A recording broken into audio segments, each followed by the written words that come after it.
The P51 Mustang was a critically needed fighter at this stage of the war. Pilots could now use these fast and long-range fighter planes to escort and protect the bombers on their long-range missions. One special group in particular was the 332nd Fighter Group, who later became known as the Tuskegee Airmen. While World War II was raging overseas, another kind of war was being fought stateside, one against racism and segregation. As in most parts of society, the armed forces were segregated. African Americans were welcome to join the service as foot soldiers or serve in support capacities, but they were not allowed to fly in the Army Air Corps.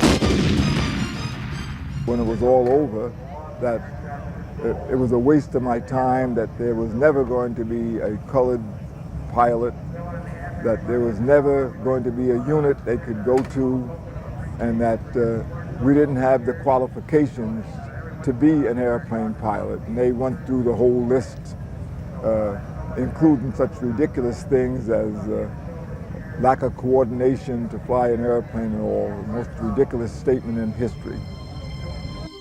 In 1939, the Army Air Corps approved the training of black pilots at the Tuskegee Institute near Montgomery, Alabama. But it wasn't until 1941, when the Tuskegee Army Airfield went into construction, that there would be a facility completed to fully train black military pilots. As expected, there was a great resistance to this. The government decided on the Tuskegee experiment. What the government decided, after being impressed by Mrs. Eleanor Roosevelt, that they would have a group of young African Americans and put them in flying training and see whether or not they could learn to fly. With the assumption that it would fail and we'd get this thing out of the way, we'd have those pests stop bothering us. Critics were certain that this Tuskegee experiment would fail. This misconception was soon to be proven wrong. Pilots from the 99th Fighter Squadron made their historic first flight into battle on June 2, 1943. Through the course of the war, Tuskegee pilots flew over 3,000 sorties and missions. Incredibly, of the 450 pilots, only 66 were killed in action. As escorts, the Tuskegee pilots never lost a single bomber to enemy aircraft. Painting the nose and tail sections of their planes red, the Tuskegee pilots were christened the Red Tail Angels. Bomber pilots knew that when they saw those red tails, they were in protective hands. I brought back airplanes with large holes in them. I haven't figured out yet whether I was shot by another aircraft or whether it was anti-aircraft fire. It's one of the few pictures I have of an aircraft that had very severe damage. The picture shows me standing there looking at the hole in the wing that's like a door. And that was it. Archer distinguished himself in battle, shooting down more enemy aircraft than any other Tuskegee pilot. During the war, Archer flew several different models of fighters, including the P51 Mustang. His aircraft was named Ina the Macon Belle. Ina was to become Lee's wife. It is easy to understand why Kermit chose to honor Lee Archer and the Tuskegee Airmen by restoring his aircraft in the colors of the Macon Belle, making it possible for pilot and airplane to reunite. Hey Lee, I can't wait for you to see this airplane. Oh, I can't wait either. This is great.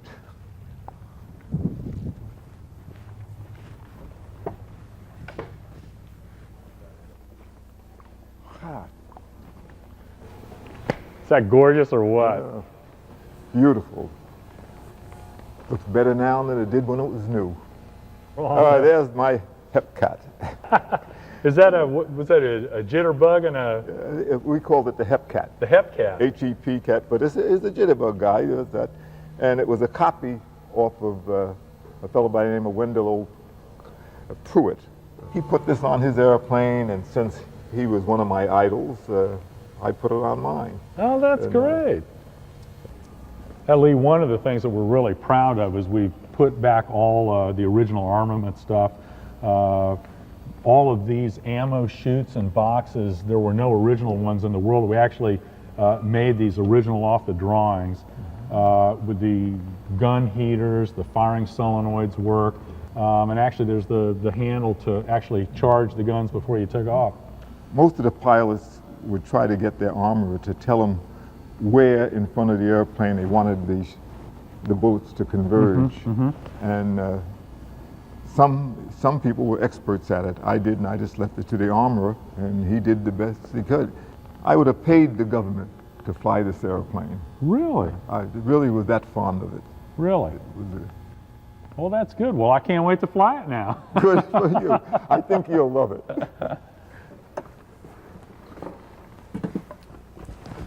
So I spent a lot of time in this airplane.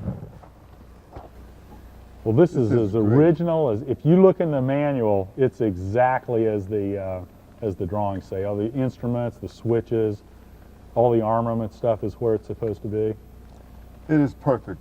This is a perfect replica of the old airplane. This is the You've way. done a wonderful job. The only thing missing is the parachute